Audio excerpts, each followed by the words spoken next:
그 신문 보면 뭐 골치 아픈 일들이 많이 있어요. 근데 골치 아픈 일보다 좀 저는 오늘 생각하고자 하는 일들을 좀 함께 얘기를 좀 나누고자 합니다. 예.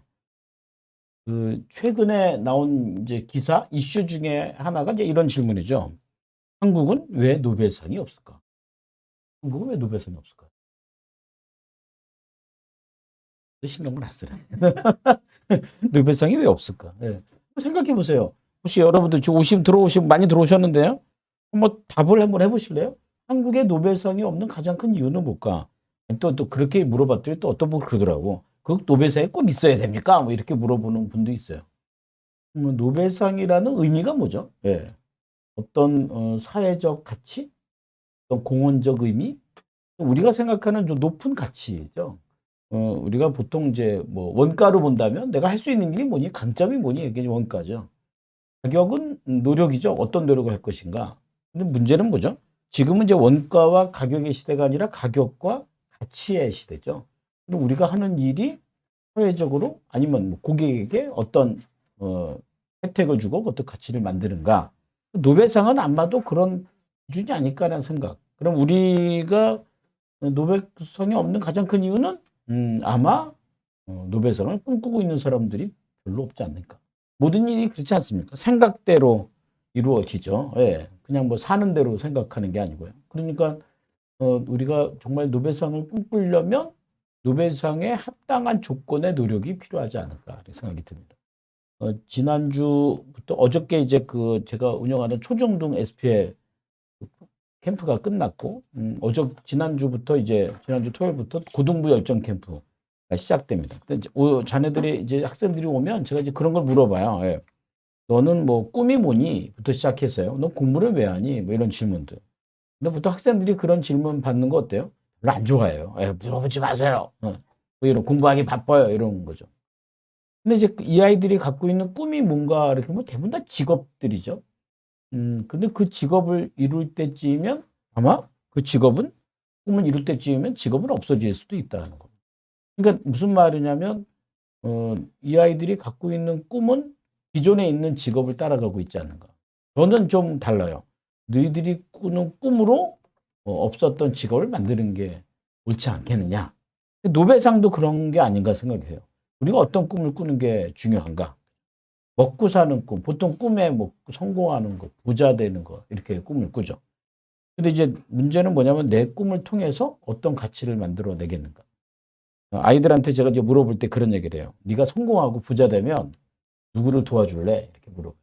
그러면 그때 돼서는 이래요. 뭐 가난한 사람을 돕고요. 어려운 사람을 돕고요. 뭘 돕고요. 그러니까 내가 성공하는 조건에서 그런 사람을 돕겠다라고 얘기를 하죠. 이걸 뒤집으면 되죠. 네가 먼저 그 사람을 도와 그 사람들을 위해서 공부하면 그 꿈이 이루어지는 거죠. 뒤집어지는 거죠. 사실 이제 노벨상에서 얘기하고 있는 건 그 사람이 그 연구를 통해서 얼마나 많은 부를 축적했느냐가 아니라는 거예요. 왜요? 당신이 갖고 있는 그 연구의 결과가 이 사회와 이 지구와 이 국가와 이 시대에 어떤 영향을 주고 있는가. 그게 가장 중요한 거죠. 그러니까 사실 우리나라에서 갑자기 노벨상을 목표로 둔다고 해도 나오기가 어려운 이유는 바로 그때 돼서 시작하는 게 아니다. 노벨상 받는 분들이 평균 연령을 제가 기사에 보니까 60대, 70대가 제일 많대요. 근데 그들이 거기서 노벨상을 한 걸로 끝나지 않고요. 계속 연구. 그러니까 처음부터 연구, 계속 연구, 계속 연구. 근데 그 연구의 가치가 이분들의 생각이 맞았다는 거죠. 무슨 말이냐? 트렌드를 따라 공부하지 않았다는 거죠. 뭘 통해서 공부했냐면 이분들이 자신의 생각에 이 연구를 하는 것이 이 시대나 이 사회에 필요하다라고 생각한 어떤 그 초반부의 생각은 많은 사람들에게 어쩌면 호응을 못 받을 수도 있었다. 호응을 못 받는 일. 그렇다고 해서 그 일이 가치가 떨어지는 일이 절대로 아니라는 거예요. 혹시 노벨상의 기준을 아십니까? 예, 두 번째. 제가 첫 번째가 어떤 꿈을 꾸고 있는가라는 거라면 두 번째는 혹시 노벨상의 기준을 아세요? 노벨상의 기준이 뭘까요? 아세요? 노벨상의 기준. 공헌? 네, 공헌. 노벨상의 기준이 뭐냐면요. 첫 번째예요. 지금 만약에 갖고 있는 사회적 이슈에 맞는 첫 번째 논문이 어디서 나왔는가 찾는 거죠. 그리고 그 사람이 그때 그 공부를 시작해서 지금도 하고 있고 앞으로도 하고 있고. 그러니까 이게 뭐 1, 2년으로 해결될 문제가 아닙니다. 무슨 말이냐면 아무도 알아주지 않을 때 시작한 그 학문이 시대적으로 필요할 때 노벨상의 대상이 된다는 거예요. 가령 이제 우리나라에서 어떤 사람이 연구를 한다고 칩시다. 근데 연구를 할 때는 아무래도 이제 국가의 도움이 좀 필요하죠. 말하자면 공무원이 누군가가 이제 공직에 있는 사람이 결정해서 돈을 주고 안 주고 하는 지원을 선택하겠죠. 근데 가령 어떤 사람이 어떤 분야에 어, 연구를 하는데 이 연구가 끝도 안도 없고요. 지금 아무도 하지도 않아요. 이슈가 없어요. 그럼 거기 투자할까요? 안 한다죠. 그러니까 노벨상의 기준은 지금 갖고 있는 사회적 문제를 진짜 10년 전, 20년 전, 50년 전에 첫 번째 논문이 무엇인가? 그때부터 그 사람들이 연구 대상이 된다. 말하자면 그분들이 그 연구를 처음 시작할 때는 이슈가 되지 않았다. 이겁니다. 근데 이제 제가 그 한국의 어떤 그 신문 기사를 보니까 우리나라의 연구 성과율이 99.9%래요. 이유는 왜 그래요? 돈 되는 것만 연구한다는 거예요. 그러니까 처음에 시작하는 네, 제가 하겠습니다. 이런 사람 없어요. 이런 사람들은 투자를 받기 어렵지만 요즘 그거 이슈래. 그거 시작하면 그거에 대한 연구 성과가 빨리 나오는 데다가 지원을 팍팍 밀어주기 때문에 그렇다는 거예요. 그러니까 이거는 뭐 정권이나 정치의 문제가 아니라 일단 우리가 갖고 있는 프레임의 문제죠. 그거 뭐하러 연구해? 아무도 안 하는데? 그러면 이제 그 지원 못하는. 그런데 그거가 앞으로 분명히 문제가 있다. 그건 연구의 가치가 있다라고 판단하는 미래지향적 사고가 과연 있는가. 이게 중요하다는 거죠. 그러니까 노벨상의 기준은 말하자면 그 첫 번째 연구한 사람, 그러니까 가장 가슴 절절하게 미움받을 용기를 갖고 있는 사람의 조건이 아닌가. 갑자기 그렇게 생각하니까 우리나라 좀 거리가 먼데라는 생각이 들죠. 그러니까 지금 뭐 갑자기 뭐 대통령이 노벨상 받자라고 해서 노벨상이 나오는 게 아니라 그러면 지금 2023년에 연구를 하는 것은 지금 아무도 하지 않는 것이어야 된다는 거죠. 그런데 그 사람의 연구가 앞으로 필요한 분야가 되어야 한다는 거죠. 세 번째가 되게 중요해요. 제가 이 기사에도 보면 결국 노벨상을 딴다는 건 한 인간이, 그러니까 한 전문가, 아니 한 인간이 평생 연구할 수 있도록 시스템이 되어야 한다는 거예요. 어려운 문제죠. 평생. 그러니까 이 기사에 보니까 우리나라는 그 연구하다가 60세가 되면 다 정년이래요. 60이 넘으면 지원도 안 한다는 거죠.